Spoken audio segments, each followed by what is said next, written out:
My in-laws told everyone my son was theirs from birth and slowly erased me from his entire life story. I still don't fully understand how it started, because at first it felt like harmless family pride.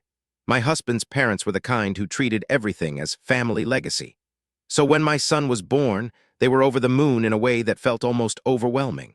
My mother-in-law cried harder than I did in the delivery room. My father-in-law kept repeating that the baby looked exactly like their side of the family. I remember thinking it was just excitement, until I realized they never once referred to him as my son in front of other people, only our baby. At first I corrected it gently. I thought it was just wording, but the corrections never stuck, and then something stranger started happening. Family gatherings, church events, even casual neighbor conversations I wasn't part of. People started referring to my son as their child. Not grandchild, not your baby, their child. The first time I heard it directly, I laughed awkwardly because I thought it was a joke. It wasn't. My mother-in-law just smiled and said, "Well, we've raised him from the start in every way that matters." That sentence stuck in my head for days, because what did she mean by from the start? I gave birth to him. I was there. I held him first.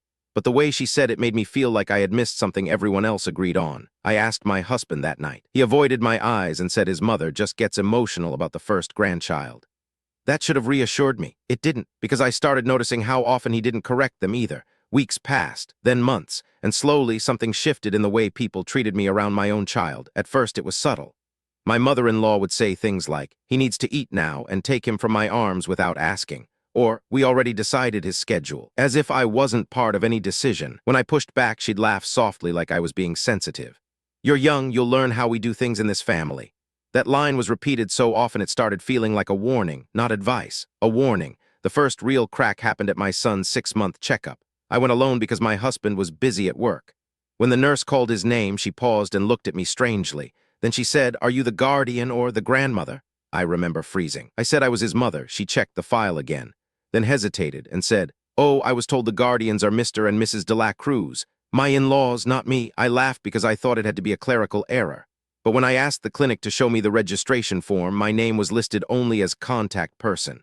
Not guardian, not parent, just contact. I felt the floor tilt under me. That night, I confronted my husband again. This time, I showed him the papers. He went quiet for a long time. Then he said something I didn't expect. They just wanted to help with paperwork early on.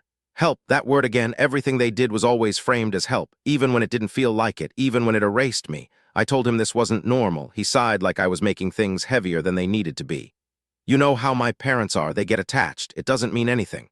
But it did mean something, because from that point on, it wasn't just words. It was structure. They had enrolled him in a community daycare without telling me. They had set his feeding schedule without asking me. They even had a folder at their house labeled "Our Son." Not grandson, not even his name, just "Our Son." I remember holding that folder in my hands one afternoon when I went over unannounced. My stomach turned when I opened it. It had photos of him, medical records, growth charts, even little notes like "first smile" and "first tooth," all written in my mother-in-law's handwriting, like she was documenting motherhood, like I didn't exist in any of it. When I asked her why she had all of it, she looked at me like the answer was obvious. Because we're the ones raising him properly. I felt something inside me crack. I said, "I am his mother." She smiled again, but this time it wasn't warm. It's not always about who gives birth, it's about who shows up every day.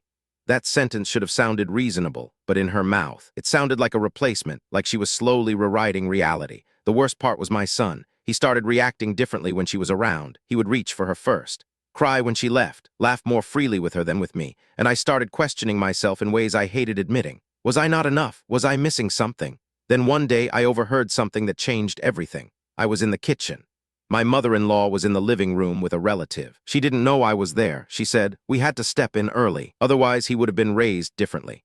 The relative asked, "Don't his parents mind?" And she replied, "She's young, she'll understand eventually that we did what was best." I felt my hands go cold because that was the first time I realized this wasn't just pride. It was a decision, a coordinated narrative. They weren't just overstepping. They were rewriting my role in real time. That night, I tried to talk to my husband again. But instead of listening, he got defensive. "They're just traditional. You're interpreting everything as control." That word, control, hit me differently. After that, because I started wondering who actually had it. Not long after, I discovered something else. His school application was being prepared early, at age 1. My in-laws had already spoken to a private preschool about their son's future enrollment. When I went to the school myself, the administrator greeted me politely, then said, "Oh yes, Mr. and Mrs. de la Cruz mentioned you might visit." I asked, "And what about me?" She looked confused. "You're listed as secondary guardian for emergencies." Emergency, not parent, not decision maker, emergency. I left the office shaking because at that point it wasn't confusion anymore, it was structure.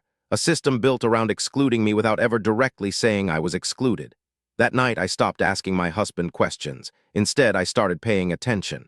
And what I saw made everything worse. Every time I made a decision about my son, it was subtly overridden later. If I changed his feeding schedule, it was adjusted back. If I bought clothes, they were replaced with ones from my mother-in-law. If I tried to set boundaries, I was told I was being emotional.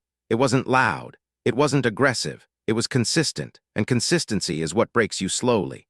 The breaking point came during a family gathering.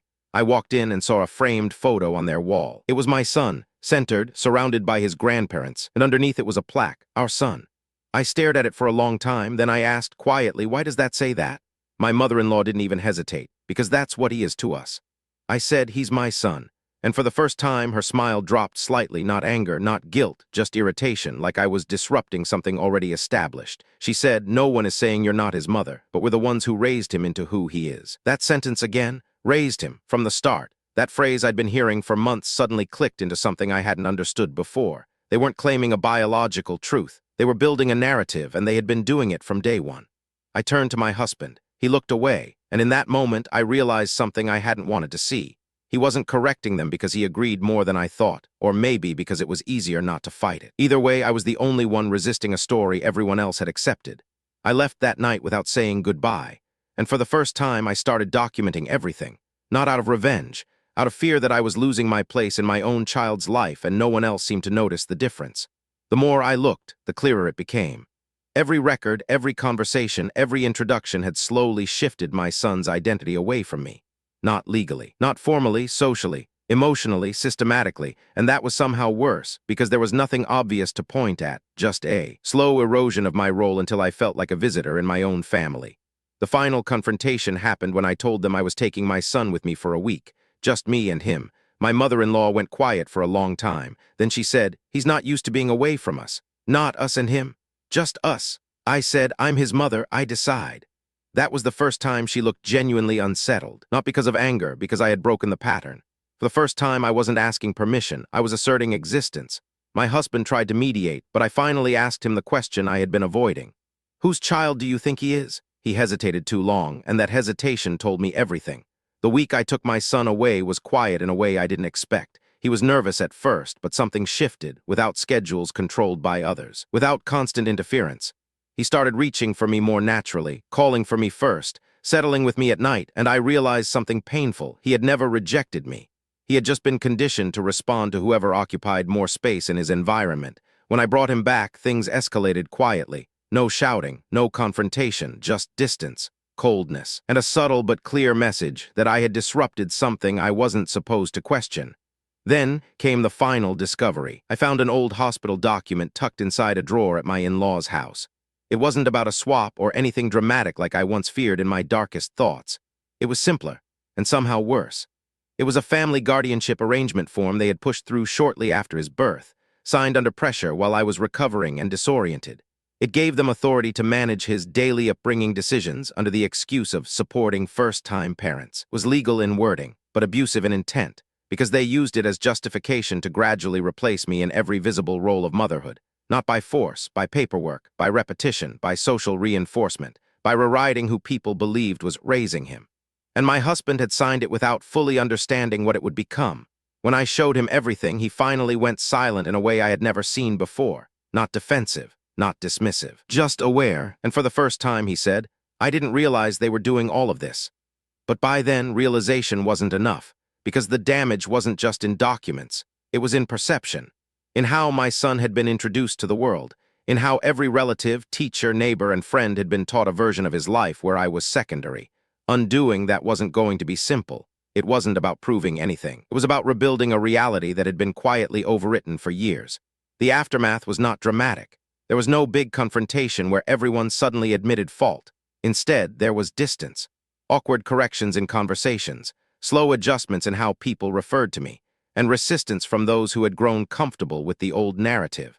My son is older now, and he still sometimes slips between versions of his identity depending on who is around. But at home, he knows me as his mother without hesitation, and I've learned something I didn't want to understand. Family isn't just what is true, it's what people repeat until it becomes accepted. And once that repetition goes far enough, even truth feels like an argument. My relationship with my in-laws will never be what it was before, because now I see every helpful gesture differently, not as support, but as quiet replacement. And the hardest part is knowing it didn't require cruelty, just persistence, and a willingness to believe their version of love was more valid than mine.